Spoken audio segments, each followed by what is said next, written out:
स्वागत है भाई आप सभी का आपके अपने YouTube चैनल प्रूव कर पर एक बार फिर से सभी को राधे राधे, जय श्री कृष्णा, जय माता दी। सभी लोग आ जाएगा, क्लास आपकी स्टार्ट हो गई है, सभी को आना है। एक बार भाई सभी लोग शेयर कर देंगे क्लास को, ठीक है। जो है क्लास को जल्दी से जल्दी शेयर कर दीजिएगा जिससे आपकी क्लास स्टार्ट हो जाए। सभी लोग एक बार शेयर कर देंगे और बता देंगे जो हमारी आवाज़ है वो अब तक बिल्कुल क्लियर पहुँच पा रही है या फिर नहीं, ठीक है। सभी लोग आ जाइएगा और बता दीजिएगा हमारी आवाज़ अब तक बिल्कुल क्लियर है, फिर जो है आपकी क्लास को स्टार्ट करें, ठीक है। आ जाओ भाई, सभी को आना है क्लास में, जल्दी से आ जाएगा। आज जो आपकी क्लास होने वाली है ये आपकी क्लास है अति लघु उत्तरी प्रश्न से, बहुत ही इंपॉर्टेंट क्लास है और आपकी पार्ट कैमा है, आपका ये तीसरा पार्ट है क्लास का, ठीक है। तो डेली आना है क्लास में, डेली आपकी 5 PM पर क्लास चला करती है, तो इस क्लास में सभी को आना है, ठीक है भाई। जल्दी से आ जाओ भाई, अरविंद राजपूत जी, अंजनी यादव जी, भाई सभी को राधे राधे, जय श्री कृष्णा, जय माता दी। भाई थर्ड सेमेस्टर की क्लास कब से स्टार्ट होगी? थर्ड सेम का भी सोचा है सर ने अभी, ठीक है, तो आपको बता दिया जाएगा। मैथ का क्लास तो आपका स्टार्ट ही होगा। चलिए भाई, बहुत ही इंपॉर्टेंट क्लास है आज आपकी अति लघु उत्तरी क्वेश्चन से, तो इन सारे क्वेश्चनों को आज हम करने वाले हैं बहुत ही अच्छी तरीके से। क्वेश्चन आपका दिया गया, महात्मा बुद्ध ने अपना पहला उपदेश कहाँ दिया था? क्या कहा गया है? महात्मा बुद्ध ने अपना पहला उपदेश कहाँ दिया था? उत्तर में आपसे कहा गया है महात्मा बुद्ध ने अपना पहला उपदेश सारनाथ में दिया था। कहाँ पर दिया था? आपसे पूछा जाए जो महात्मा बुद्ध थे इन्होंने अपना पहला उपदेश कहाँ दिया था, तो सभी को पता होगा भाई, सारनाथ में, ठीक है। सारनाथ में अपने 5 शिष्यों को दिया था।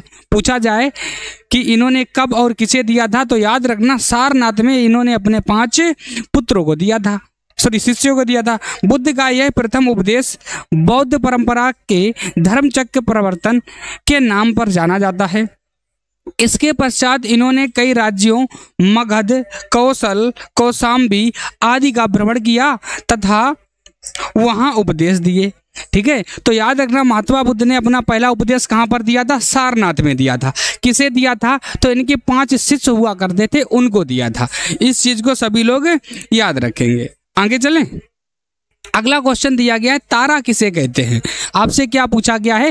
देखो ये पूछा गया क्वेश्चन है, जितने भी क्वेश्चन होंगे वो सारे के सारे कहीं ना कहीं पूछे गए क्वेश्चन ही हैं। आपसे पूछा गया तारा क्या होता है, तो तारा एक खगोलीय पिंड है जिसका अपना प्रकाश होता है, ठीक है, अपना प्रकाश व ऊष्मा होती है, तो उसे हम क्या कहते हैं? तारा कहते हैं। इस चीज को याद रखना, याद रखोगे कि तारा किसे कहते हैं, तो तारा एक आपका खगोलीय पिंड होता है जिसका अपना स्वयं का प्रकाश होता है, ऊष्मा होती है, उसे हम तारा कहते हैं। इस चीज को याद रखना। अगला प्रश्न दिया गया, महाद्वीप किसे कहा जाता है? क्या कहा गया है? महाद्वीप किसे कहा जाता है? तो महाद्वीप व महासागर ग्लोब के क्या हैं? 2 प्रमुख अंग माने जाते हैं। किसके? ग्लोब के। आपसे कहे महाद्वीप और महासागर ग्लोब के क्या हैं? 2 प्रमुख अंग हैं। इन्हें पृथ्वी की प्रथम श्रेणी में रखा जाता है, ठीक है। इन्हें पृथ्वी के प्रथम श्रेणी के उच्चावाच के अंदर सम्मिलित किया जाता है। पृथ्वी पर कुल 7 महाद्वीप हैं। कितने महाद्वीप हैं? आपसे पूछा जा सकता है पृथ्वी पर कितने महाद्वीप हैं, तो याद रखना पृथ्वी पर कुल 7 महाद्वीप हैं, ठीक है। कौन कौन से हैं एक बार कमेंट में बताओ, जल्दी से बताओ कौन कौन से 7 महाद्वीप हैं। अगला क्वेश्चन दिया गया, अंतरराष्ट्रीय तिथि रेखा किसे कहा जाता है? क्या कहा गया है? अंतरराष्ट्रीय तिथि रेखा। प्रणाम भाई, राधे राधे, जय श्री कृष्णा, जय माता दी सभी को। क्या कहा गया है? अंतरराष्ट्रीय तिथि रेखा, ठीक है। तो दिया गया ग्लोब पर 180 डिग्री देशांतर रेखा को अंतरराष्ट्रीय तिथि रेखा कहा जाता है। किस पर? ग्लोब पर 180 देशांतर, ठीक है, रेखा को अंतरराष्ट्रीय तिथि रेखा कहा जाता है। इस चीज को याद रखना है।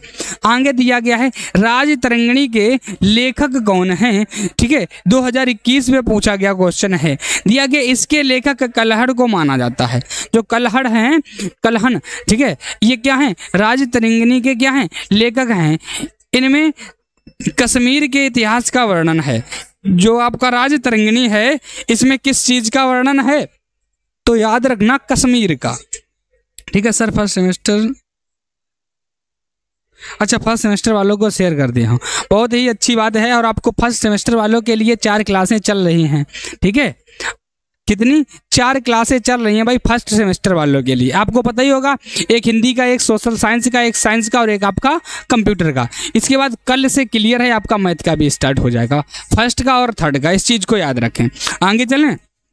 अगला क्वेश्चन दिया गया है, मेसोपोटामिया की सभ्यता किस नदी के किनारे विकसित हुई थी? आपसे ये पूछा गया था। कौन सी? मेसोपोटामिया की सभ्यता। तो दर्जा एवं फरात, एक नदी, क्या नाम? दर्जा एवं फरात नामक 2 नदियां, इनके मध्य का क्षेत्र विकसित हुआ था। ठीक है, किसके मध्य का?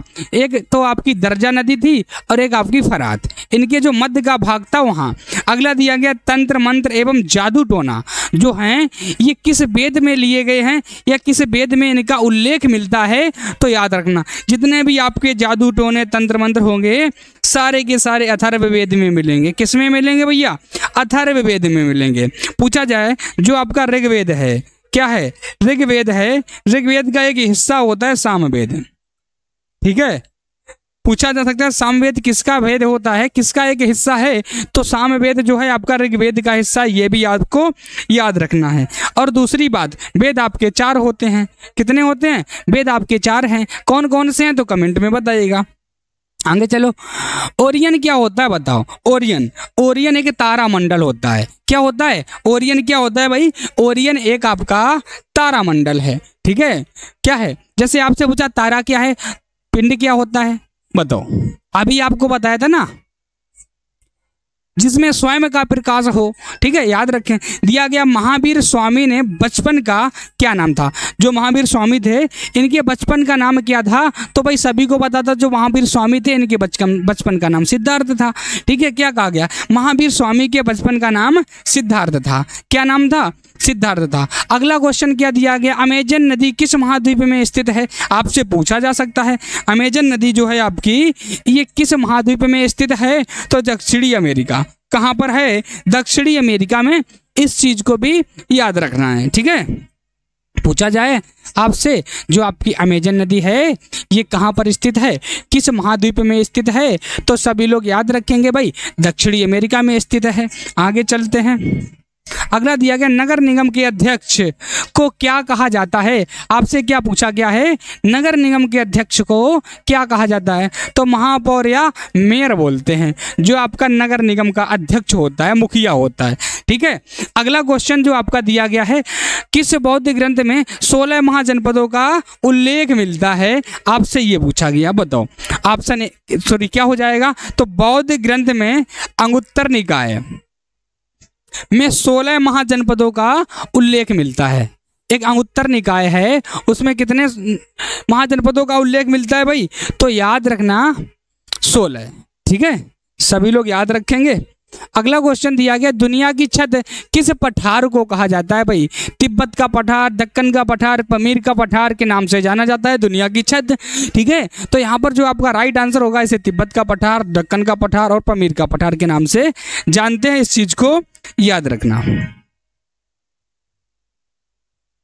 बताओ भाई। और अच्छे से सभी लोगों को शेयर करना है, क्लास को ज़्यादा से ज़्यादा शेयर करिएगा तभी काम बनेगा भाई। अगला क्वेश्चन दिया गया, आपसे पूछा जाता है सूर्य ग्रहण की घटना है ये कब होती है? आपसे ये पूछा गया। तो दिया गया, चंद्रमा जब पृथ्वी और सूर्य के बीच में आता है तो क्या होता है? सूर्य ग्रहण होता है। आपसे पूछा गया है सूर्य ग्रहण कब होता है? तो याद रखना, चंद्रमा और पृथ्वी के बीच में क्या आ जाए? सूर्य आ जाए तो वहाँ पर सूर्य ग्रहण होगा। इस चीज को याद रखना है। आगे चलें। अगला क्वेश्चन है आपका, महर्षि वेद व्यास ने किस महाकाव्य की रचना की थी? बताओ, महर्षि वेद व्यास ने किस महाकाव्य की रचना की? तो सभी को पता है भैया, महर्षि वेद व्यास ने महाभारत की। कब? महाभारत की रचना की। तो ऑप्शन, ठीक है, महाभारत ही याद रखना है। ठीक है भाई, आगे चलें। अगला दिया गया, कुशीनगर कहाँ है, ये क्यों प्रसिद्ध है? देखो भाई, यहाँ पर क्या हुआ था, बौद्ध ने क्या दिया था? अपना उपदेश दिया था। ठीक है, जिनके 5 शिष्य थे। यहाँ पर आपसे पूछा गया कुशीनगर कहाँ है और क्यों प्रसिद्ध है? तो कुशीनगर उत्तर प्रदेश में स्थित है। ये प्रसिद्ध बौद्ध तीर्थ स्थल है। ठीक है, जो आपका कुशीनगर है ये क्या है? प्रसिद्ध बौद्ध तीर्थ स्थल है। यहाँ गौतम बुद्ध का महापरिनिर्वाण हुआ था। यहाँ उनके सुंदर बौद्ध मंदिर भी हैं। किसके? गौतम बुद्ध के। कहाँ पर पूछा जाए तो कुशीनगर में। ठीक है, उनके क्या हैं? सुंदर मंदिर हैं। इसी कारण यह स्थान अंतर्राष्ट्रीय पर्यटन स्थली भी मानी जाती है। इसे हम क्या मानते हैं? अंतर्राष्ट्रीय पर्यटन स्थली। ठीक है, दिया गया जहाँ विश्व भर के बौद्ध तीर्थ यात्री भ्रमण करने के लिए आते हैं। कहाँ पर? कुशीनगर में, जहाँ पर आपका बौद्ध स्थल, तीर्थ स्थल है। यहाँ पर बौद्ध के बहुत सारे मंदिर भी हैं। दिया गया बौद्ध पूर्णिमा के अवसर पर कुशीनगर में एक माह का मेला लगता है। पूछा जाता है किस अवसर पर? तो बौद्ध पूर्णिमा को कुशीनगर में एक महीने के लिए क्या लगता है? मेला लगता है। दिया गया अक्टूबर 2021 में यहाँ अंतर्राष्ट्रीय हवाई अड्डे का लोकार्पण माननीय प्रधानमंत्री द्वारा किया गया है। इस चीज को याद रखना है। ठीक है, आगे चलें। बताओ, सभी लोग शेयर कर दिया करें क्लास को, जितना ज्यादा हो सके उतना ज्यादा शेयर किया करें। ठीक है, आगे चलें। अगला दिया गया हड़प्पा सभ्यता के 2 प्रमुख देवी देवताओं के नाम पूछे गए हैं। 2 प्रमुख देवी देवताओं के नाम तो क्या क्या है? आपसे कहा गया हड़प्पा संस्कृति के सभ्यता के प्रमुख देवी देवता माता देवी एवं पशुपतिनाथ। कौन है? एक तो माता देवी जिसकी मूर्ति मिली थी और पशुपतिनाथ की। ठीक है, तो ये क्या थे? हड़प्पा सभ्यता के प्रमुख देवी देवता थे। अगला जो आपका क्वेश्चन है, आपसे पूछा गया 6ठी शताब्दी ईसा पूर्व भारत में कुल कितने महाजनपद थे? ठीक है, कुल कितने महाजनपद थे? तो सभी पता होगा भैया, 16 महाजनपद थे। कितने? 16। ये थे जो आपका ग्रंथ है उसमें आपके मिलते हैं। आगे चलें। दिया गया सिंधु सभ्यता और वैदिक सभ्यता में अंतर क्या है? तो देख लीजिएगा। नंबर फर्स्ट पॉइंट आपसे कहा गया वैदिक सभ्यता ग्रामीण संस्कृति लगती थी, जबकि सिंधु लोग सुनियोजित नागरिक जीवन से भली भांति परिचित थे। आगे दिया गया आपका वैदिक सभ्यता में गाय का विशेष प्रकार आदर करते थे, जबकि सिंधु सभ्यता में गाय की अवशेष बैल को अधिक महत्व दिया गया है। यानी कि जो आपका वैदिक सभ्यता है इसमें गाय को सबसे ज्यादा क्या दिया गया है? उच्च कोटि का दर्जा। और अगली बात करें, आपसे कहें जहां पर जो आपका आता है सिंधु घाटी सभ्यता, यहाँ पर बैल को। ठीक है, आगे दिया गया वैदिक सभ्यता में मूर्ति पूजा नहीं थी, जबकि सिंधु घाटी सभ्यता में मूर्ति पूजा यानी कि करते थे। जो मूर्तियों की पूजा थी वो सिंधु घाटी सभ्यता में की जाती थी। ठीक है, लेकिन आपका जो वैदिक सभ्यता थी उसमें नहीं की जाती थी। वैदिक सभ्यता में गाय को सर्वाधिक महत्व दिया गया था और सिंधु घाटी सभ्यता में आपका बैल को। इस चीज को याद रखना है। आगे दिया गया है जैन धर्म के प्रवर्तक कौन थे? तो याद रखना, जैन धर्म के प्रवर्तक वर्धमान महावीर को कहा जाता है। आपसे पूछा जा सकता है जैन धर्म के प्रवर्तक कौन थे, गुरु कौन थे? तो जैन धर्म के प्रवर्तक वर्धमान महावीर स्वामी को माना जाता है। आपको ये भी याद रखना है। ठीक है, क्या याद रखना है? जो जैन धर्म के महावीर स्वामी जो प्रवर्तक थे वो बहुत ही मुख्य थे। आगे चलें। आगे आपका दिया गया है उल्का पिंड से आप क्या समझते हैं? तो आकाश में कभी कभी क्या होता है आपने देखा होगा, यानी कि एक ओर से दूसरी ओर अत्यंत वेग से जाते हुए व्यर्थ पृथ्वी से टकरा जाते हैं।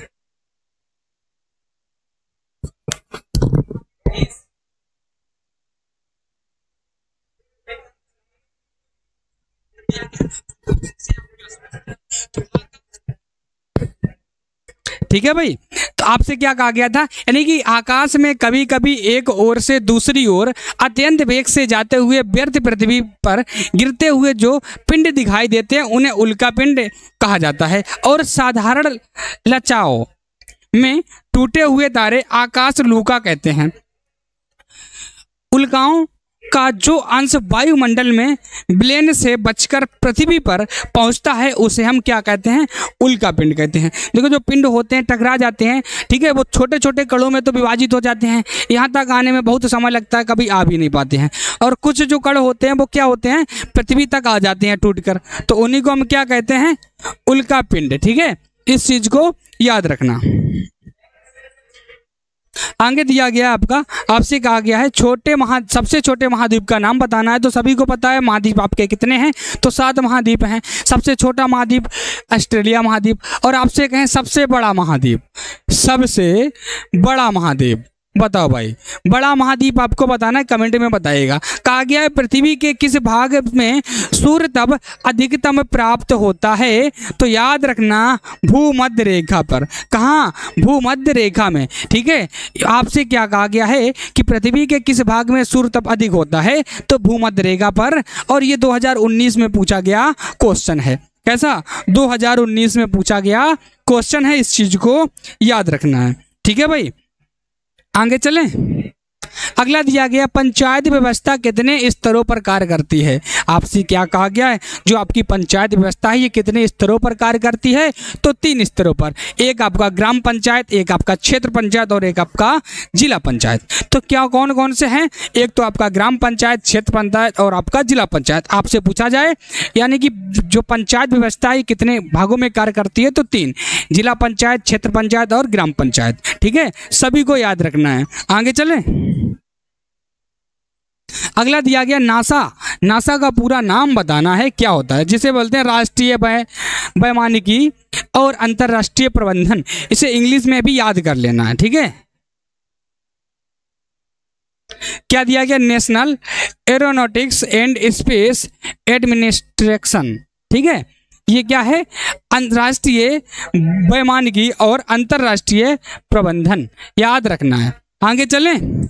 अगला दिया गया है स्वशासन से आप क्या समझते हैं? तो गांवों में सार्वजनिक सुविधाओं का प्रबंधन करने के लिए ग्रामीण स्वशासन होता है, अर्थात उसके स्वयं के सदस्यों द्वारा नियंत्रण किया जाए तो उसे स्वशासन कहा जाता है। स्वशासन का अर्थ होता है अपना शासन। स्वशासन यानी कि स्वयं का शासन, यानी स्वशासन से आप क्या समझते हैं? आपसे कहा गया है गांव में सार्वजनिक सुविधाओं का प्रबंधन करने के लिए ग्रामीण स्वशासन होता है। ठीक है, तो वही आपसे कहा गया, यानी कि जो स्वयं का शासन हो वो आपका क्या है? स्वशासन। इस चीज को याद रखना है। ठीक है भाई, एक बार सभी लोग शेयर कर दें भाई, क्लास को जल्दी से जल्दी शेयर कर दें। जितना जाना हो उतना जाना शेयर कर दीजिएगा। आगे चलें। अगला क्वेश्चन आपका क्या दिया गया? आपसे पूछा गया राष्ट्रीय आय को परिभाषित कीजिए, और 2019 में पूछा गया क्वेश्चन है। तो राष्ट्रीय आय का अर्थ क्या होता है? यानी कि किसी देश में एक वर्ष के मध्य उत्पादित सभी वस्तुओं एवं सेवाओं के बाजार मूल्यों के कुल जोड़ से है, जिसे हाथ से घटाकर वह विदेशी लाभ जोड़कर निकाला जाता है। दूसरे शब्दों में एक राष्ट्रीय आय का वित्तीय वर्ष में किसी अर्थव्यवस्था की उत्पादन शक्ति को मापता है। क्या? राष्ट्रीय आय। ठीक है, राष्ट्रीय आय क्या करता है? जिसे हम दूसरे शब्दों में कह सकते हैं जो आपका राष्ट्रीय आय होता है ये एक वित्तीय वर्ष में किसी अर्थव्यवस्था के उत्पादन शक्ति को क्या करता है? मापता है, शक्ति को मापता है। ठीक है, बिल्कुल याद रखना। तक्षशिला भाई, गुरुजी भाई, राधे राधे, गुरुकुल जी। ठीक है भाई, सभी को राधे राधे, जय श्री कृष्णा, जय माता दी। इस चीज को याद रखना। आगे दिया गया नगर निगम के अध्यक्ष को आप क्या कहते हैं? आपसे पूछा गया, देखो अभी रिपीटेड क्वेश्चन है पर आपका 2019-21 दोनों में पूछा गया था। ठीक है, 2021 में भी पूछा गया है। ठीक है, तो मेयर या महापौर कहा जाता है। आगे दिया गया इतिहास का जन्मदाता किसे कहा जाता है? तो सभी को पता भैया, हेरोडोटस को इतिहास का जन्मदाता कहा जाता है। ठीक है, किसे? हेरोडोटस। हेरोडोटस को इतिहास का जन्मदाता कहा जाता है। इस चीज को सभी लोग याद रखेंगे। अगला क्वेश्चन दिया गया, क्वेश्चन नंबर आपका अगला, आपसे क्या कहा गया है? इतिहास क्या है? इतिहास क्या है? तो इतिहास सर्वाधिक घटनाओं का एक विवरण मात्र मूल्य अवशेष है। ठीक है, क्या है इतिहास? क्या है? तो इतिहास सार्वजनिक घटनाओं का विवरण मात्र है। ठीक है, एक ग्रंथ है, एक कट्ठा है, काला चिट्ठा है जो आपका क्या है? सार्वजनिक घटनाओं को विस्तृत करके बताता है, वही हमारा इतिहास है। आगे दिया गया इतिहास जानने के साधनों का नामोल्लेखन कीजिए। दिया गया है अनैतिहासिक ग्रंथ होते हैं, ऐतिहासिक ग्रंथ, पुरातत्व संबंधी सामग्रियां और आपका विदेशी यात्रियों एवं लेखकों का विवरण। ये सारी क्या है? जैसे आपसे कहें अनैतिहासिक ग्रंथ, ठीक है, ऐतिहासिक ग्रंथ जैसे आपका महाजनपद हो गए, ठीक है, वेद हो गए, पुराण हो गए, अब पुरातत्व संबंधी सामग्रियां हो गई। ठीक है, जैसे आपने पढ़ा होगा सिंधु घाटी सभ्यता में क्या चीज़ें मिली थी, है ना, मेसोपोटामिया की सभ्यता हो गया, मिस्र की सभ्यता हो गया, ये सारी चीज़ें। आगे चलें। आगे दिया गया ऐतिहासिक ग्रंथ कितने हैं, जैसे आपका वैदिक ग्रंथ, बौद्ध साहित्य या जैन साहित्य। ठीक है, वैदिक ग्रंथ में क्या होता था, वैदिक ग्रंथ ऐसे ग्रंथ होते थे, जैसे आपने पढ़ा होगा वैदिक ग्रंथों में आपने ले लिया, जैसे आपके हो गए सिंधु घाटी सभ्यता में, जैसे आपने पढ़ा होगा। ठीक है, इसके बाद जितनी भी आपकी सभ्यताएं हैं उसमें आपका वैदिक सभ्यता आ जाता है। ऐसे ही बौद्ध साहित्य और आपका जैन साहित्य होता है, इस चीज को याद रखना है। आगे चलें, दिया गया 2 विदेशी यात्रियों के नाम बताने हैं, तो फायन और आपका मेगास्थनीज। फायन किसके शासनकाल में भारत आया था, अगर आपसे पूछे तो क्या हो जाएगा बताओ, जल्दी से कमेंट में बताना है। अगर आपसे पूछे फायन किसके शासनकाल में भारत आया था तो बताना है। दिया गया ईसा पूर्व का अर्थ बताना है क्या होता है, तो ईसा पूर्व का अर्थ क्या होता है, ईसा मसीह के, ठीक है, ईसा मसीह के जन्म से पहले का समय ईसा पूर्व हुआ करता था।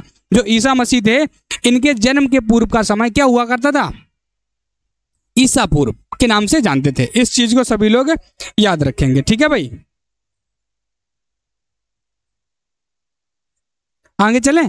अगला दिया गया विश्व का सबसे बड़ा महाकाव्य कौन सा है, तो भाई सभी को पता है, वेद व्यास जी ने जो लिखा है महाकाव्य कौन सा है, महाभारत है, ये तो सभी को पता होगा। ठीक है, विश्व का सबसे बड़ा महाकाव्य महाभारत है, सीधी सी बात है।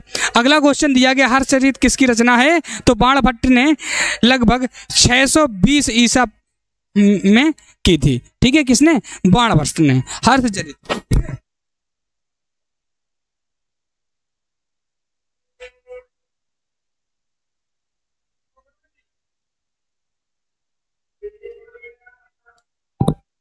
ठीक है भाई, याद रखोगे सभी लोग। अगला क्वेश्चन जो आपका दिया गया है, सबसे प्राचीन वेद कौन सा है, तो ऋग्वेद है। सबसे प्राचीन वेद कौन सा है, ऋग्वेद है, इस चीज को याद रखना।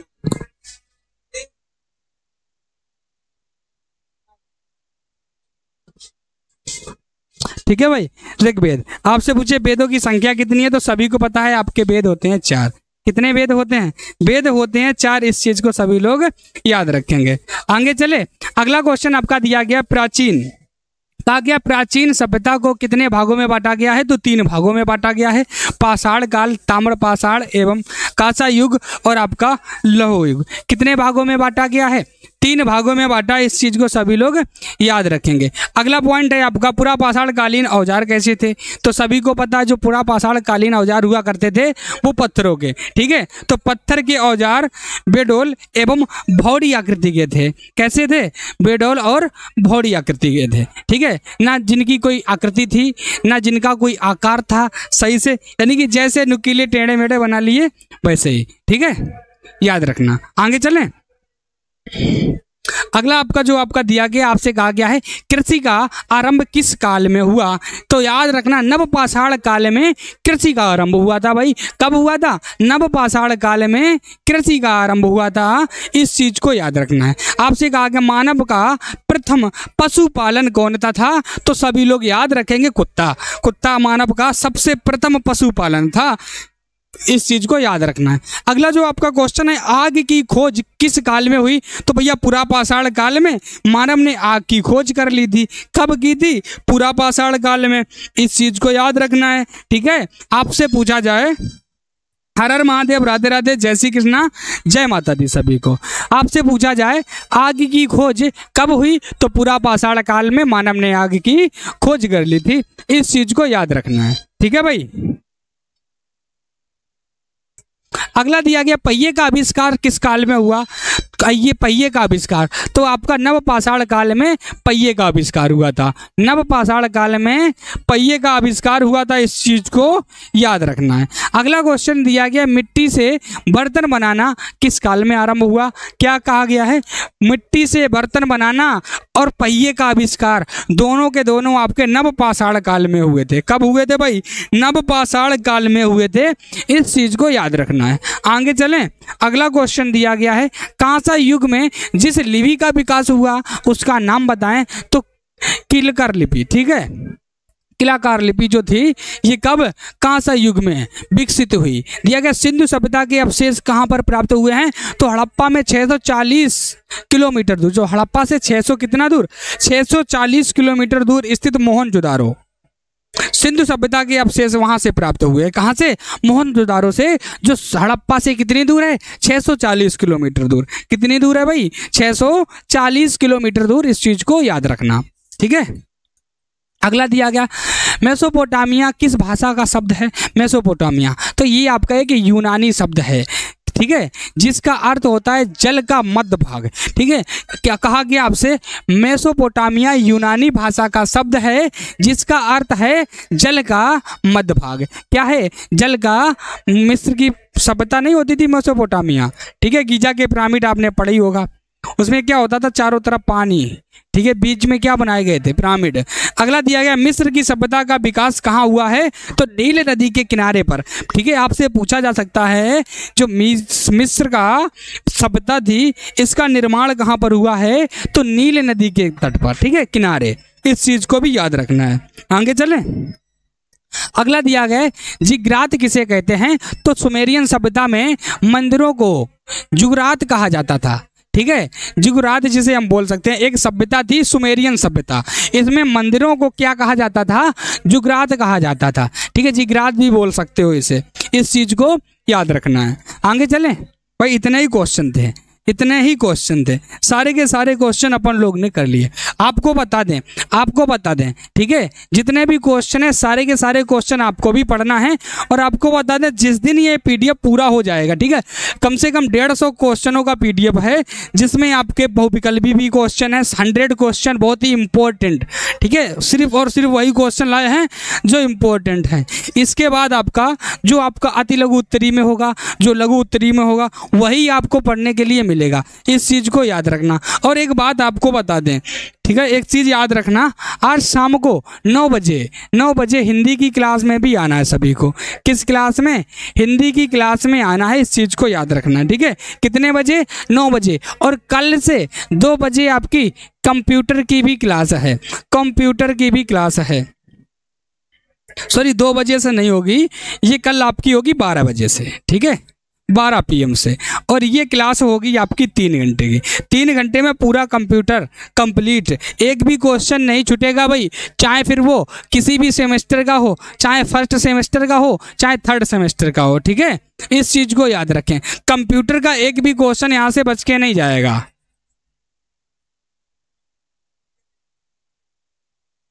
ठीक है, तो सभी को आना है इस क्लास में। अभी हम चलते हैं, क्लास को करेंगे एंड और फिर मिलेंगे नेक्स्ट क्लास में। तब तक के लिए सभी को राधे राधे, जय श्री कृष्णा, जय माता दी। ठीक है भाई, परी जी, अंजलि जी, गुरुकुल जी, अरविंद जी, सभी को राधे राधे, जय श्री कृष्णा, जय माता दी। सभी को बाय बाय, टेक केयर, सभी को थैंक यू, धन्यवाद।